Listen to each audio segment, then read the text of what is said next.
Votre attention s'il vous plaît. Cet élément est en ligne là.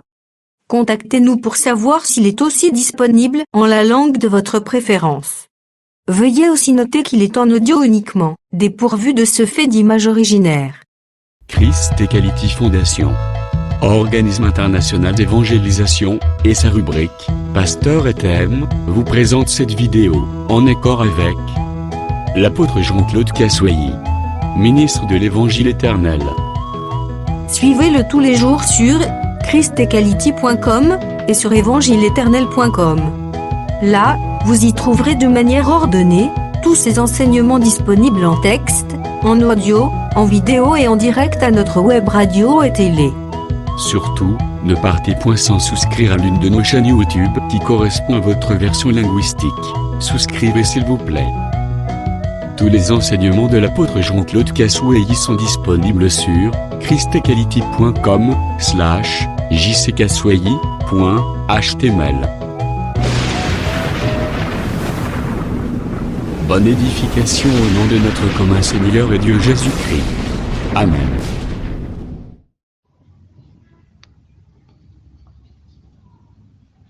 Alors, je voudrais Kota Lissaboyeke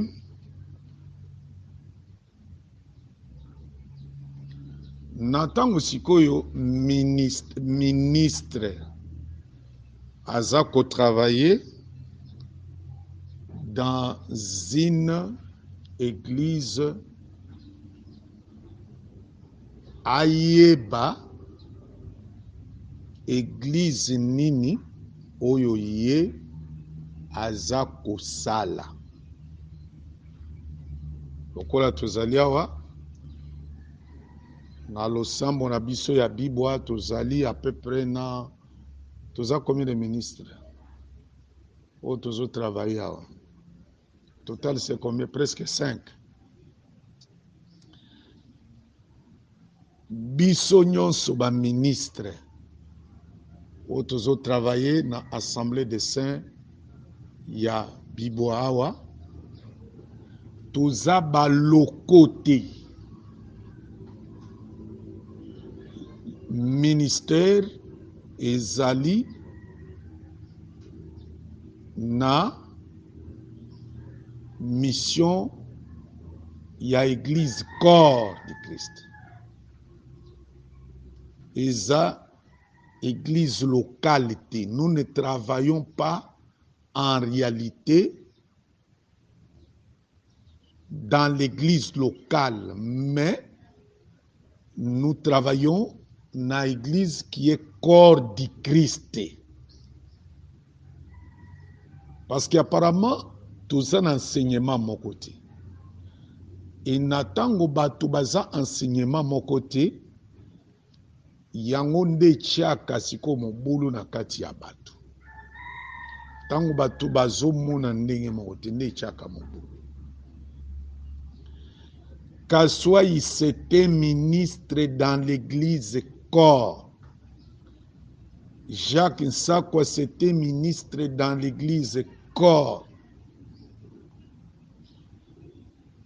Les autres, ce sont des ministres dans l'église corps. Wana nazoloba na tango uzakaka ministre tout court. Alobi ministre oyaza na charge anciennante.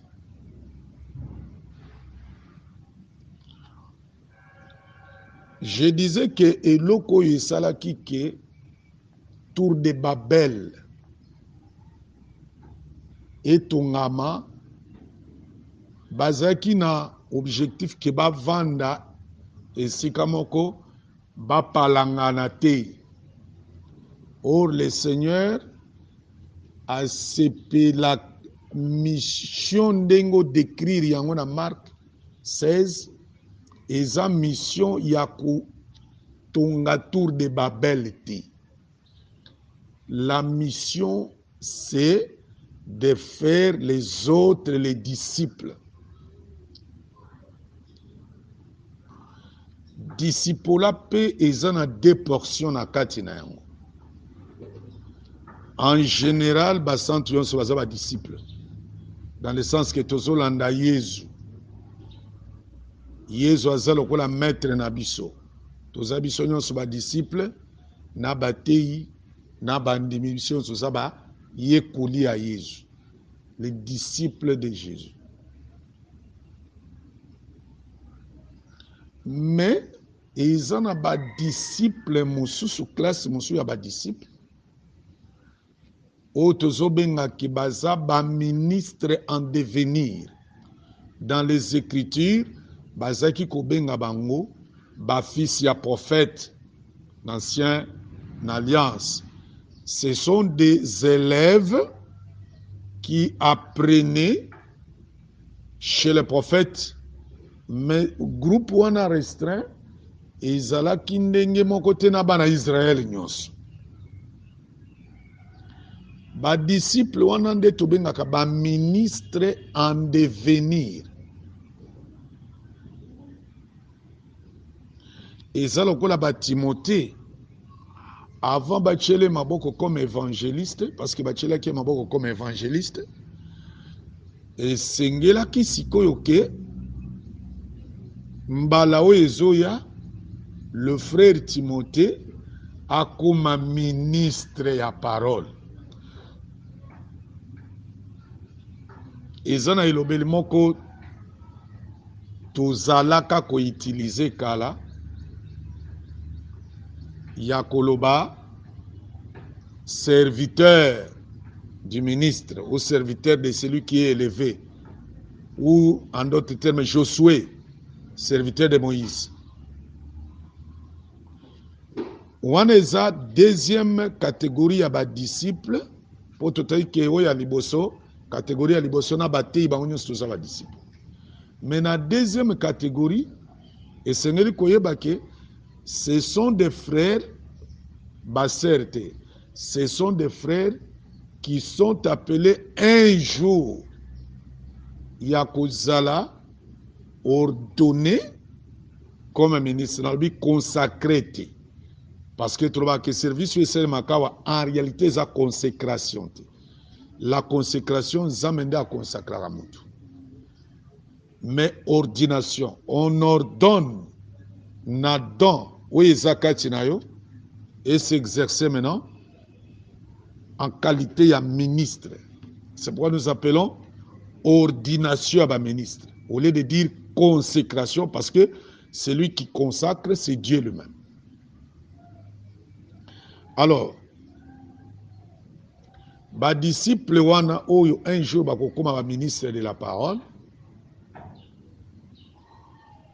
na ba ministre bazali ya ba ministre de la parole, l'objectif, la mission, c'est s'exercer dans l'église corps. Hein, Papa Mboy? C'est que netingane nazali boy. Naza ministre localité. Soki nzambe abengi ngai lelo alobi ke bon ça va, je vais aller travailler en Banzangungu. Kende osala na Banzangungu, nako kende. Nakei. Nakoloba te que c'est moi qui ai posé les fondements de l'Assemblée de Seyabi Boate. Nako kende. Nako kende kusala musala, nake na États-Unis, nake na France, nake na Belgique, nake na Hollande, et si kanyon son zamba kolingana kende nakei. Ata konanzela nanga nde musala moko boye telemaki. Voilà pourquoi je vous poserai la question, l'église locale ya Paul ezalaki wapi? Parce que Paul azalaki le père ya ba masambo. Paul azalaki père ya ba masambo. Parce que il était un apôtre. Azalaki père ya ba masambo. J'avais dit que je voudrais décourager certains esprits les esprits tels que les esprits, il y a qu'un ministre de la parole a mis comme ça sédentaire. Un ministre de la parole a kokota na mission oyo ndeko Joël ndeko Noël a otiko définir wana. Il y a Marc 16. Ce qu'on va le dire, allez partout, faites de toutes les nations des disciples. Balobi, allez partout. Est-ce que bayebi si ok, souka na mboka moko, allez partout dans le monde. C'est que Kombo Naye, il est partout dans le monde. Il a sillonné Afrique, a sillonné Asie, a Amérique, a Océanie. Azana kati ya mission aller partout. Ngana aloba ministre de Dieu tout court na simbi ancienneté.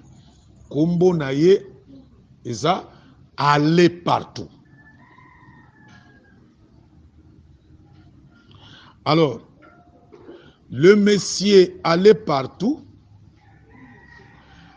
Il peut travailler à Bibois, à Longwe, à Keko travailler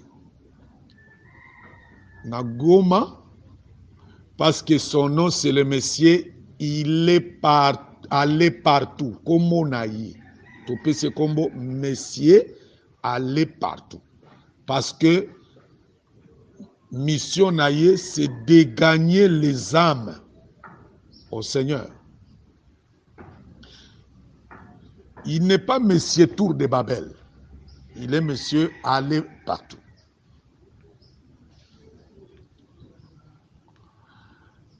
Liwa iko kangaye na zamba. C'est normal parce qu'il est Monsieur aller partout. Liwa iko kangaye na kati avion. C'est normal, il est Monsieur aller partout. Maintenant, le diable a changé makanisi ya batu.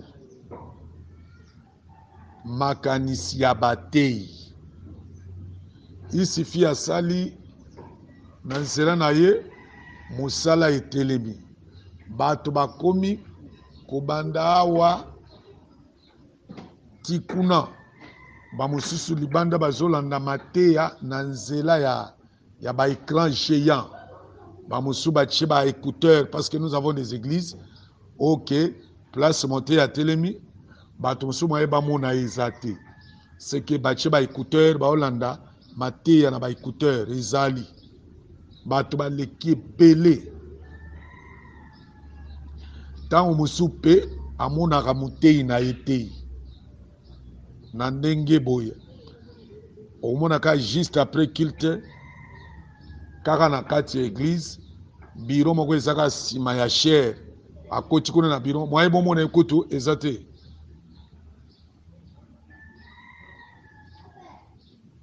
tango amoni siko bato bongo a changé aza lisu Messie aller partout te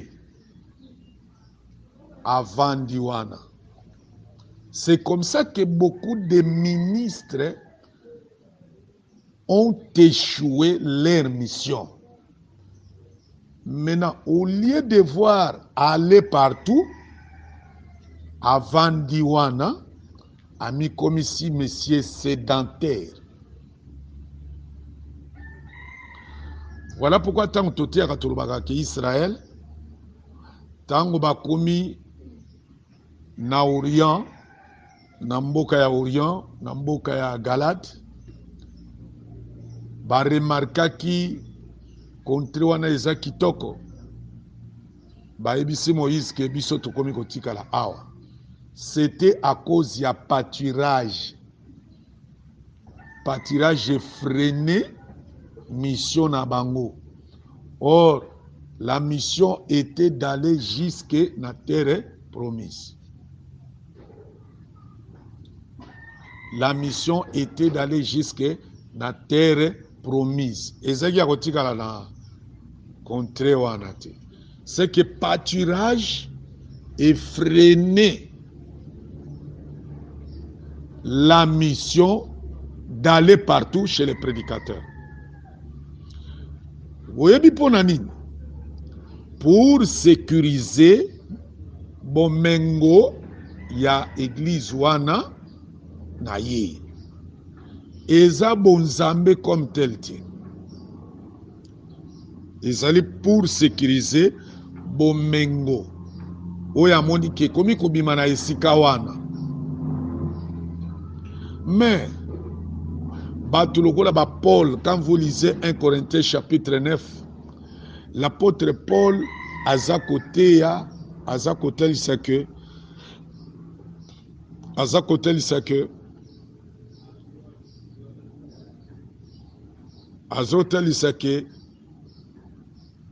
je n'ai pas usé de ces droits de prédicateur.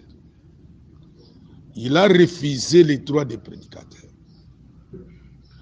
pour ne pas créer d'obstacles, parce que azali motei matérialiste était, mais il prêchait pour sauver les âmes. Aboyi pour abetisa bato mabakute pour na kuize dans droit ya prédicateur. Les dîmes, les offrandes, ba droit moko ya bonzoto ya kwa kozwa, mais il a préféré que à garder mitema batolobi que pour ne pas créer d'obstacles. Pour dire que les matériels peuvent aussi créer d'obstacles na ministère oyo yozui et pas dans Nzambe. Alors, je n'ai pas usé de ses droits. Il a refusé ses droits de prédicateur parce que son souci, c'est sauver les âmes. Alors, ni nezo sala kezo bouleverser vision to mission ya ba ministre de Dieu aujourd'hui, c'est la vision matérielle. La vision matérielle. Vous remarquez que sur l'église ezo kabwana lelo mingi peut-être bayokana kite na partage ya soki mbongo soki nini rivalité koti bato na bato bazui ba position, mais quand vous entrez dans tout ça, vous allez trouver que le Seigneur n'est pas là. Alors j'insiste en disant ceci.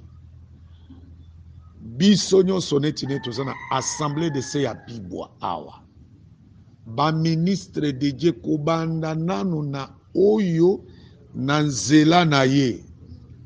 Apôtre Kaswai, Moussala et Telemi, ba Betsaël pe ba ye, ba Tchepwa, na ba Oliab, na minito yo papa Mboyo, papa Gérard, papa Christian, bino batunyoso, boye ba que nous sommes des ministres dans l'église corps du Christ, toza ba lokote. Quand est-ce que siko tokokoma ba loko? Ah, nde esika nazolinga totanga na mokanda ya Tite oyoka ndenge nini likomi ya Nzambe ezali koloba. Likomi eza koloba nini? Toza na livre ya Tite totanga chapitre 1. Tite chapitre 1. Tite, c'est après quel livre? Tozana après 2 Timothée, hein? Bible nanga eleki munene. Verset 5. Après 2 Timothée. Ok. Tite chapitre 1, verset 5. Tokiti. Je t'ai laissé en Crète pour que tu achèves de mettre en ordre ce qui est resté en suspens et que tu établisses dans chaque ville des responsables dans l'Église en suivant les directives que je t'ai données. Chacun d'eux doit être un homme irrépréhensible et un mari fidèle à sa femme. Il faut que ses enfants soient dignes de confiance, c'est-à-dire qu'on ne puisse pas les accuser d'inconduite ou d'insoumission. En effet, il est nécessaire qu'un dirigeant d'église soit irréprochable, puisqu'il a la responsabilité de la famille de Dieu. C'est pourquoi il ne doit pas être ni imbu de lui-même, ni coléré, ni buveur, ni querelleur, ni attiré par des gains malhonnêtes. Qu'il soit au contraire hospitalier, ami du bien, réfléchi, juste, saint et maître de lui-même.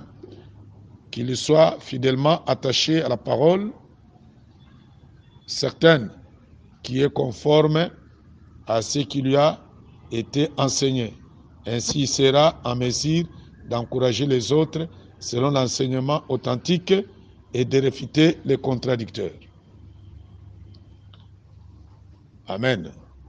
Ozomona, na sepeli mingi na verset 9.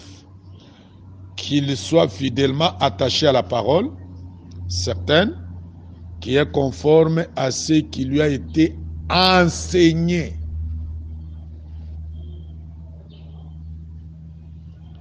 C'est que l'ancien ici a été enseigné. Maintenant, na place où tolingi total sani, tolingi toloba que l'ancien, c'est une charge de l'Église. C'est une charge oyo bapesi yo. Mais ancien, avant bapesi charge ya ancien, au départ, il faut azala ministre parce qu'aza ko paître. On ne peut pas paître sans bâton. 1 Pierre chapitre 5, premier verset, le dit que moi, ancien comme vous, témoins des souffrances de Christ, vous, anciens, paissez les troupeaux de Dieu qui est sous votre garde. C'est que l'ancien est appelé à paître. Ancien, ancien ministre était, on t'a comme ancien dans l'Assemblée des saints. Non. Un ancien doit être au préalable ministre de la parole. Maintenant, ministère na yewana. Ne baba qui s'est lié une autre charge. Cette charge-là n'est pas une charge universelle, c'est ce qu'on appelle une charge locale. Papa Mboyo Zolanda. Et ça, charge locale. Ce qui déjà bapé sur charge locale, des termes moni, balobi responsable. C'est que ça a des groupes de responsables. Il y a des responsables dans l'église corps ou des ministres dans l'église corps et des responsables dans l'église locale au bazobenga ancien.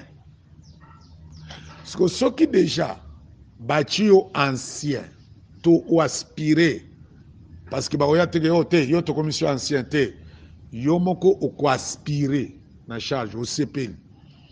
Soko sepeli to bandi kotala yo. Parce que 1 Timothée chapitre 1, pardon, qu'est-ce que j'ai dit? Tite chapitre 1 verset 5, au Kitikuna, yangonde kitalatala, ya ancien. Tokotalo à partir ya kitalatala. Bato bakotala yo à partir ya kitalatala eza banani, eza bate yo bate ya kayo. Oza disciple, bachelo maboko komi ministre la parole, après ou aspirer na charge ancienne. Un ancien bateau bachaka ba ancien eza bateau bateya ki ancien wana au départ Nathan wazaki na disciple longo disciple comme ministre ba ordonné ministre nde batwana c'est que batata ya mutuwana eza lokola ngande razali awa soki na aspiré na charge ya kozala ancien en principe eza te pasteur Samuel na wachelanga maboko to pasteur Jacques na wachelanga maboko non eza batata oyo bateyaki ngai bango nde bakoya kochelanga maboko comme ancien mais awa soki pasteur Jacques pasteur Samuel baspire na don ya anciena siko ngai nde na kochela bango maboko pona nini parce que balobi que un homme élevé est sous la surveillance d'un autre élevé. Au-dessus d'eux, il y a des plus élevés encore. Awa bango bakuyochela nga maboko te. Pepo na kochela mutu maboko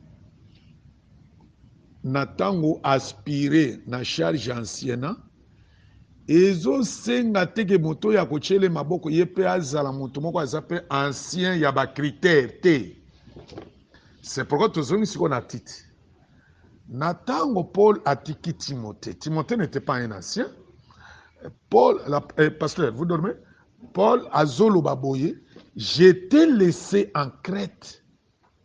Paul Azolo sa titi, non? Pour que on réglé. Qu'on réglé, à régler ni. C'est que Paul Azalaka wana na titi. Basali Moussala Yanzamba. C'est que Paul accueilli. Atiki titi. Non, c'est Timothée, non? Je parle de titre aussi, même Timothée aussi. En Crète, c'est ça titre. Ok, maintenant, Timothée. Alors, maintenant, tango, azoïb ce titre que pour que au koka ko sembola ndenge de kwazolo ba kocha molongo wana ezaki nini ya kocha bampaka. Voilà. Maintenant, Timothée ou yazochela bampaka ya Crète maboko azaki ancien te. N'importe ce que vous comprenez. Et ça le kola ngana longwa na pasteur Jacques. Tokei ko sala musala na kenge, c'est un exemple. To sala ne musala ngana za père. Père ya Jacques, peut-être père ya musala wana ya kenge. C'est un exemple que je donne. A kenge musala ezalaka ngaine na sala kangote. Mais nazo pe cet exemple. Tant to sali musala papa ngana bimi to na longwe na tiki siko pasteur Jacques ke tika la place wana yo ochaba ancien. Maintenant tant pasteur Jacques azocha ancien na mandat na ya tata. Il n'est pas conditionné qu'il faut passer Jacques yemoko pe azala ancien te. De tomoni Timothée et Tite azaki ancien te ba achie ba ancien wana maboko. So dès que ba achie ba ancien maboko boyoka na su expliquer bino. Soki déjà ba ancien ba communauté na assemblée de se ya bibwa. Bango nde ba komi ba conducteurs locaux. Akoki kolongwa lisu na église wana te. Atikali libela place wana. Atikali libela ancien. Akoki kolongwa na église wana lokala akende lisu na église mosusu akoma ancien te. Toi kende ko exact okomi ministère no eza universel. Ministère parce que Pierre pouvait sortir à quel côté ya di bande à Jérusalem. Mais a commis colonne, pas ce que balobi que colonne, ce que balobi colonne. Qui colonne wana ezate par rapport ya ke ba ancien na ndenge ya ke ba yaka avant na kata makambo qui colonne wana eza na sens ya ancien. Est-ce que les conseils ninganaka? Etikali kaka wana etikali wana c'est ba komi ba loko ata bimini wana nde tant à combien c'est à quoi il faut exercer les sources dans une autre assemblée locale T à tikalika place wana libela colonne ozalika kawana. C'est pourquoi zo kabazolo bela ba apôtre mosusu te parmi les 12 et qui étaient considérés comme des colonnes. Et ce qui est aussi chose grave, c'est que Jacques Wana, où il y a ça qui s'est retrouvé parmi les colonnes, il y a Jérusalem, il y a ça qui parmi les 12 apôtres étaient. À ce qu'il est qui a Jésus dans la chair. Parmi les 12 apôtres, Jésus a pour y a ça qui était. Et ça peut l'obéli à kota l'isake, motomusu sokoki koya simanayo, mais à répondre à sa ministre de la parole, à répondre dans critères, il y a ancien, à combien ancien place. C'est pourquoi tu le dis que ça, kozalancé ça kaka par rapport kaka ya koya avant baninga na makambo te. L'ancien dont nous parlons ici, ils allaient par rapport à des critères. Alors maintenant, dès que c'est dans les assemblées des saints, anciens commis, s'il y a déjà des anciens, les ministres locaux et les ministres qui exerçaient dans Esikawana, baza obligé ya kotika bokambami local na bancien. Omoni l'objectif ba Paul baza kotambola na. Oui, parce que le Seigneur n'aime pas de former les tours de Babel.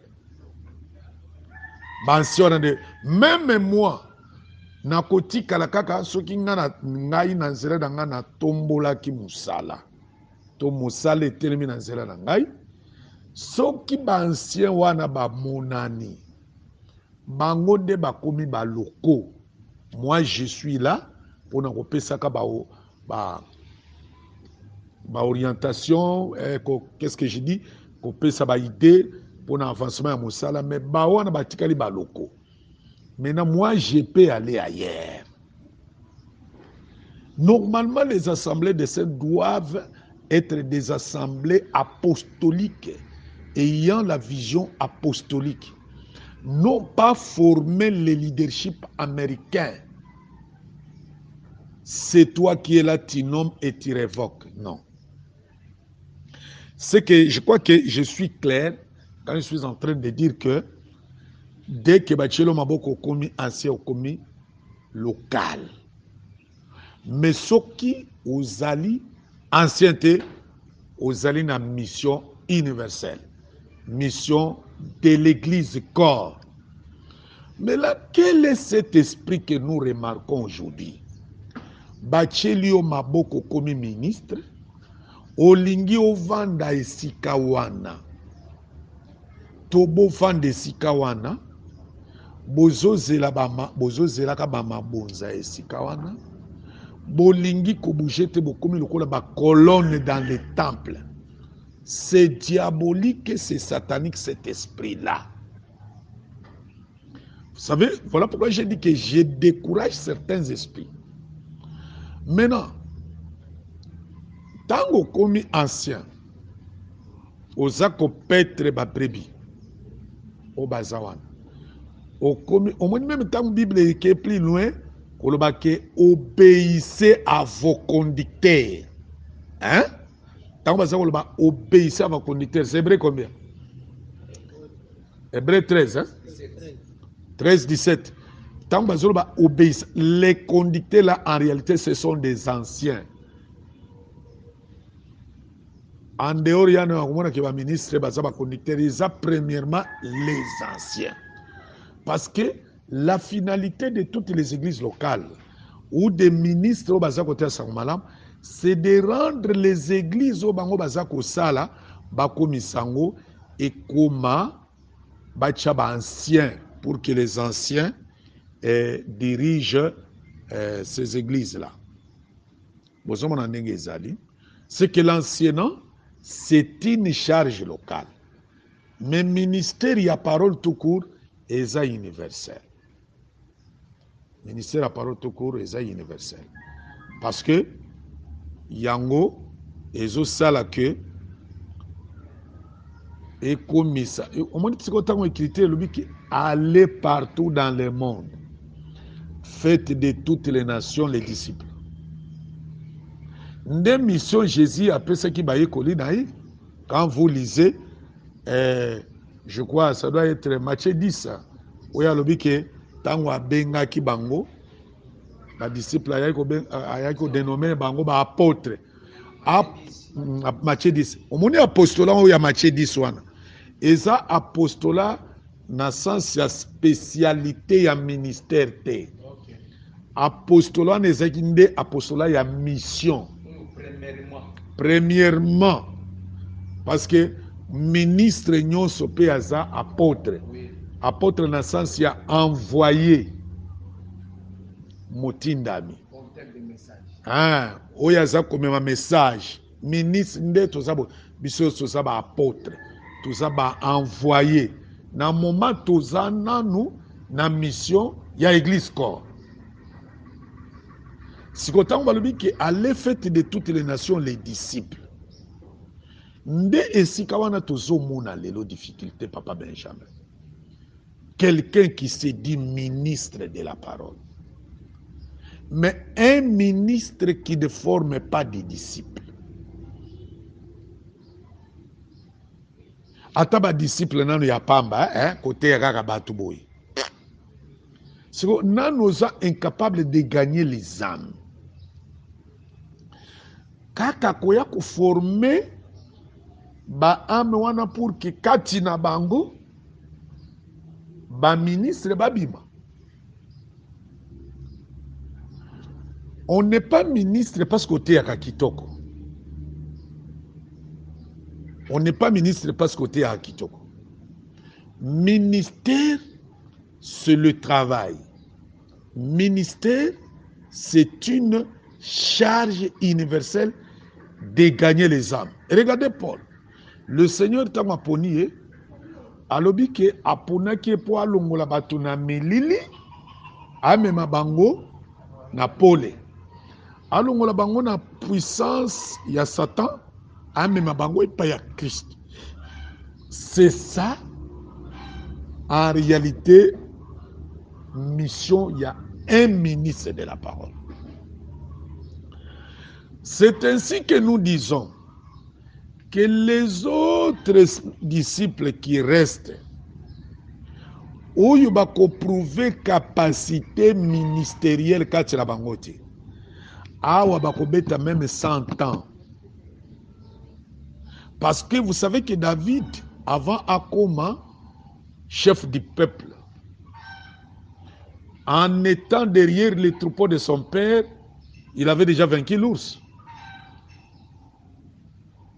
Vous allez nous capables, non, Yacobi qui ça, ours. Tant vous allez derrière les troupeaux de ton père, c'est-à-dire, hein, Koboma ours, Koboto la pâté, c'est ce que je voulais dire. Hein, Koboma ours, Koboto la pâté. Hein, parce que ours soit la kanga qui pâté. Oye moi c'est qui berger. En étant derrière les troupeaux de son père. Parce que troupeau n'est ce qui a été. Ce qui a papa David comme un ennemi. Isaïe. Au moins, place où on a débat, tu peux pas en difficulté à comprendre la doctrine de frère Bernard. Net il tout ça dans la église locale. Et que le frère Bernard a zo kamba foyer na biso eza kuna na trois paillotes. Je sens que je n'ai pas la même doctrine avec Batuebele. Il y a place à ça dans trois paillotes. Les troupeaux là, ils ont troupeaux na été. Ils ont troupeaux na été. Ils travaillent sous mandat. Ils ont troupeaux na été. Les troupeaux là, c'est les troupeaux de Jacques. C'est le troupeau de Kassoy, c'est le troupeau de Samuel, c'est le troupeau de Toms. Dans le sens que Azo travaille dans le mandat, il y a un ministre. Aza lokola David aza kopêtre les troupeaux de son père. Ils ont dit tout ça papa Simon, tout ça papa Benjamin. Bisika bazali wana na foyer na biso eza la plaza kuna. Bazali ko travailler na mandat ya batata. C'est ça David, être derrière les troupeaux de son père. Mais yoba détaché, yoba tindi on a Air Force. Une semaine, Eza est belé. Ici, c'est une église locale. Nous avons déjà que c'est une confusion pour les gens qui ne maîtrisent pas très bien la doctrine. Parce que là, vous travaillez sous mandat. Quand on était dans les partages sur les réseaux sociaux, on a débattu, on a aussi un peu la direction de l'église. De comment quoi zolo ba été bisos to ça ba titi ya Paul na ba Timothée. To ça ba titi ya Paul, to ça ba Timothée na ba titi ya Paul. Oui, ba ministre ya Nzambe nyonso ne to zaliawa. Paul moto akataka riban le premier, to za bana na ye, to za fruit ya ministère na. Mais soukeli wana te. Si le pasteur Jacques quitte aujourd'hui Akina Bagata, asali musala ya Nzambe. Bana o babotami wana, nalobika bana ba andimité, bana ba disciple, oyo ya chele maboko bakomi ba ministre. Baza pe ba titi na ye, baza ba Timothée pe na ye. Et dans les Écritures, tu as comment on a ba titi na ba Timothée bazo telemela Paul, comme nous voyons aujourd'hui. C'est manque ya maîtrise ya doctrine à basanto. C'est manque ya respect ya milongo ya doctrine à basanto. Remarquez comment les Timothée, les Tite étaient soumis. Est-ce que vous savez que Barnabas a qui fruit à Jérusalem? Jamais Batata Jérusalem va apporter et l'homme Amabé comme témoignage Amabé. Comme un des hommes de Dieu disait ici que c'est ce que nous tous nous disons pour ceux qui nous ont enseigné. Atana kei pamba na kokiko wanga na teke na bimi na mutsopo ya kaswai. Te oza mutu ya liboso koloba ngote biso peto lobaka yango par rapport na baoui. Voilà mutu azala respect ya doctrine. Mutu azala respect ya doctrine a raisonna kande bongo. Alors, maintenant, quand tu es déjà, je termine, tu pars, quand tu es déjà au Tombouami, ancien, Nazolo Babo, Sokeza, Papa Mboyo, Azaki ministre, a manifesté critères ancien avant Kassoy. Paul n'était pas marié. Vous pouvez avoir aussi un ministre de Djabala n'a été. Est-ce que vous savez que jusqu'à aujourd'hui, vous savez que jusqu'à aujourd'hui, possibilité à que mon tomo le biki ngana kobala na ngatela osela nzambe ezali oui mutu président sanga ngai na kobala te na osela ka nzambe ezali mutu ko sebino Paul abalaka te il était célibataire hein Paul abalaka te l'écriture ne nous montre pas que Paul abalaka. Bisiki écriture et souki to souki Paul a balakate. Mais il pouvait dire que nous n'avons pas le droit de mener avec nous une sœur comme notre épouse Negetomoni bah se face bazo sala. Hein? So tangina 1 Corinthiens chapitre 9 à partir du premier verset. Alors nous n'avons pas ce droit là. Il y a un droit on a pas là qui n'a été. Bon ya Barnabas c'est des tous bananoté.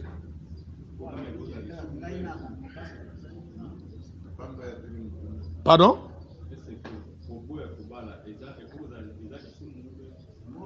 Non, ça peut arriver qu'un frère a lui nakobala nangaite a ministre la parole nakobala te na osela ka nzambe na ngai. Nena zolo bakendenge tozala kati assemblée locale boy.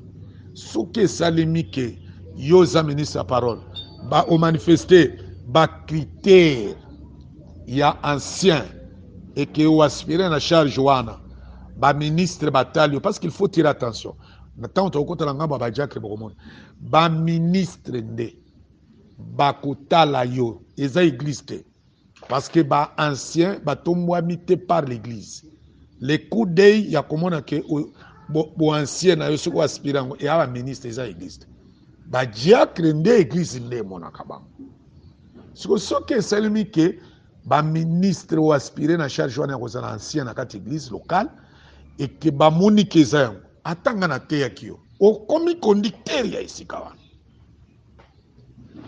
atanga nde moto na nzela nanga mosala oyo okomi conducteur mpo na nini bozomona Paul bisika nyonso alekaki ateyaki ye azalaki ancien te les anciens étaient toujours là ekosala eloko te siko mpo na nini lelo bato bazolongwa te neti neti tozali awa c'est parce que nakomisi yango butiki na ngai nakomisi yango héritage ya famille na ngai nde omoni bato bazotiala bapoison bazobomana mpo na nini parce que bamoni ke no songa na kiama mabonza ekokende wapi baministre ya babonza bageyazi mais na moma oyo nga naza wana je vais parler pour moi-même nasali musala ndenge tosali musala awa j'ai droit de manger eza eloba nzambe mais vision na ngai ekoki kosukela wana te vision na ngai eza kaka ke nakomisa bato bayekoli son fameux verset il a très bien répondu j'ai aimé ça nakomisa bato bayekoli c'est un point et un trait sikoyo voilà ezosalema sikoyo ndenge nini Bernard a ministre ya parole abotami na nzela ya ministère ya apôtre Kaswai c'est un exemple eloko moko emateli ye mpo asala mosala na mboka songolo akoya epai ya tata na ye oyo ateyaki ye je sens une charge eza ndenge ezosalema lelo te oyo ezosalema eza bondoki e torekomande ye na maboko ya nzambe akende kosala mosala wana c'est ça acte chapitre 13 c'est 15 13 oyo écriture elobi ke dans l'église d'Antioche il y avait des docteurs et des prophètes. Actes des apôtres chapitre 13 premier verset. Dans l'église d'Antioche il y avait des docteurs et des prophètes. Molimo alobi mettez-moi à part Paul et Barnabas. Wana pena nina telisa ke natango basala nzambe tozosangana ndenge tozosangana boye bolimite te ke elobeli wana ya acte 13 esukela kuna meme ti lelo nzambe aza capable tokoti na mabundeli boye nzambe alobeli biso ke ndeko Noël Dieu nous dit okende kosala nzambe alobi okende kosala mosala na kikwiti il est obligé de partir. Maintenant, quand vous essayez un peu de voir la température des ministres de Dieu aujourd'hui, et les ministres wana ou ya période wana, vous sentez que l'urim et le timim ne brillent pas. Parce que makambo ebele zo selema eza bonzoto. À part ça, eza te ke tango nzamba tomboli alobi kendo sala mosala na kikwiti. Akoma en rivalité na bibwa. To a profité na ngwa lobite biso to komi tribu mususu. Eza manque ya vraie connaissance ya doctrine ya bantoma ndezo pousser bato ba raisonner bon. Maintenant tangu yo kei oza branché. Au moins pourquoi Paul a dit que je n'ai pas bâti sur le fondement d'autrui. Parce que Paul a yebaki limite ya mission nzamba pesa ki Pierre. Pierre pe a yebaki limite ya côté nzamba pesa ki Paul. Parce que Pierre a quoi sauter à côté na rayon d'action ya Paul te Paul a quoi côté te.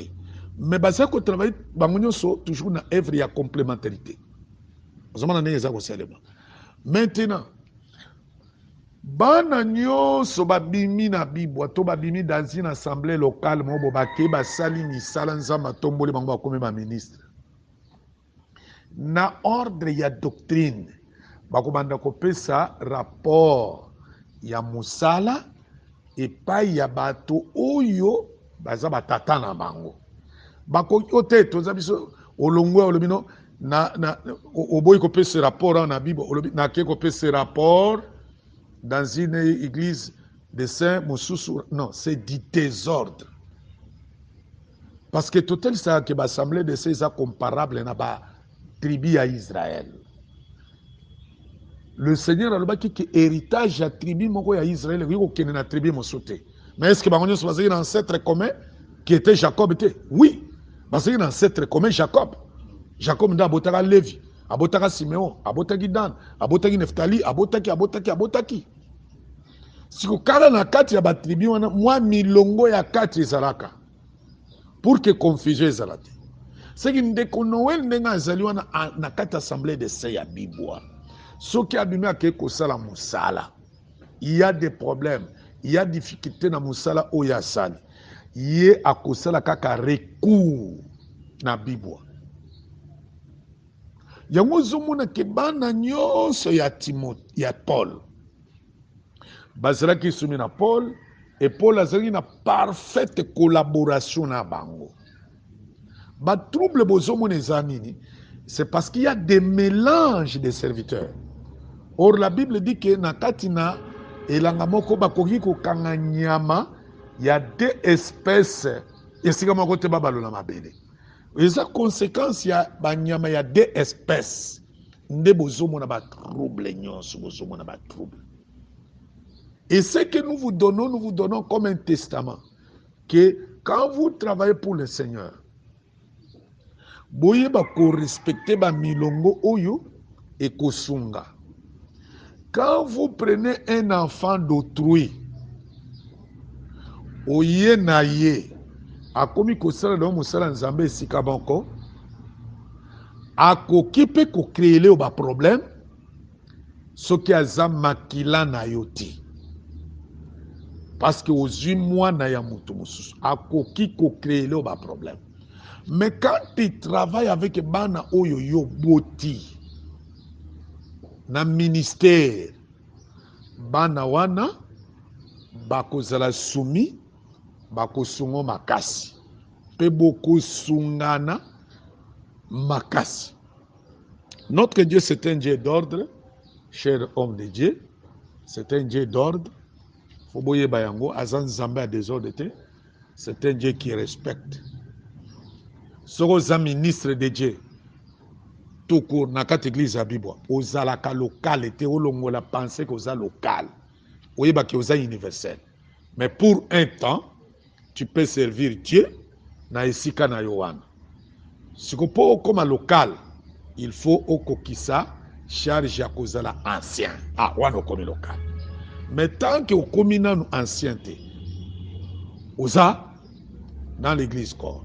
Et tant qu'on commis ancien, on commis local, on commis kendete na Paris, on a keko tika la kuna na commis ancien kuna te, on kokufe la kakawana, colonne, on kokufe la kakawana.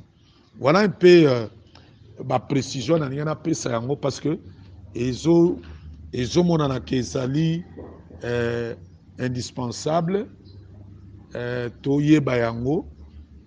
Esunga biso esalisa biso pour que na kati ya marche tozala vraiment na difficulté te.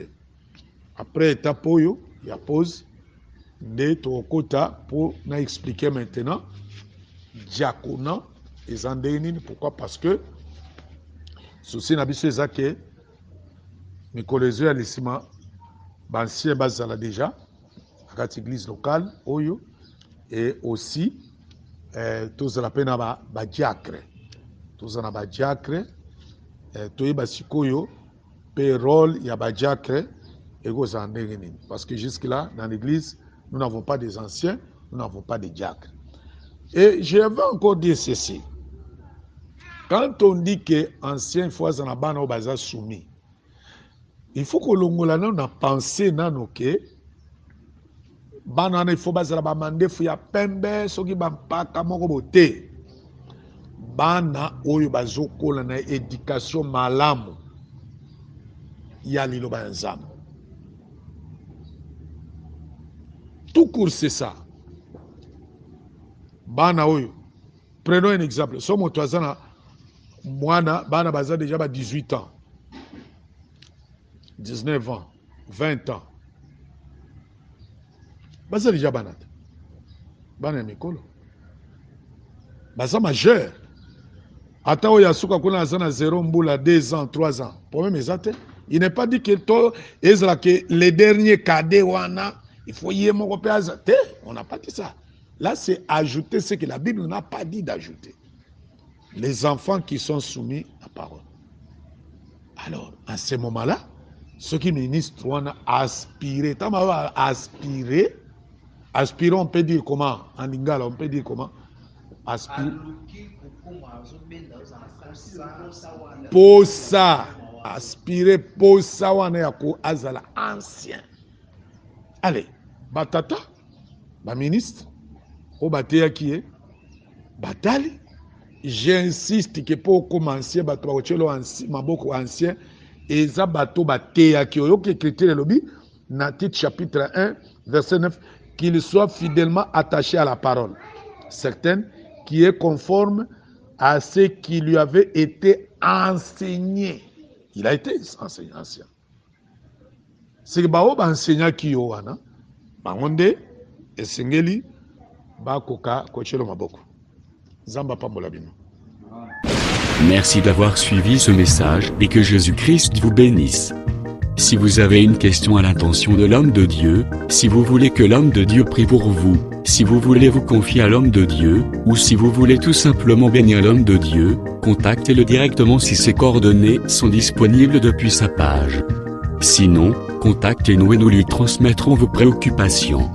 N'oubliez pas de faire un tour à notre page évangélisation pour voir en quoi vous pouvez vous rendre utile à Christ par cette œuvre. Que Dieu vous bénisse tous. Amen. ChristQuality.com. Les cieux en un clic de la souris. Évangile-éternel.com, le site de l'évangile éternel. Christ Equality Fondation, équilibrer la manne ramassée dans le désert de sorte que chacun ait un le maire.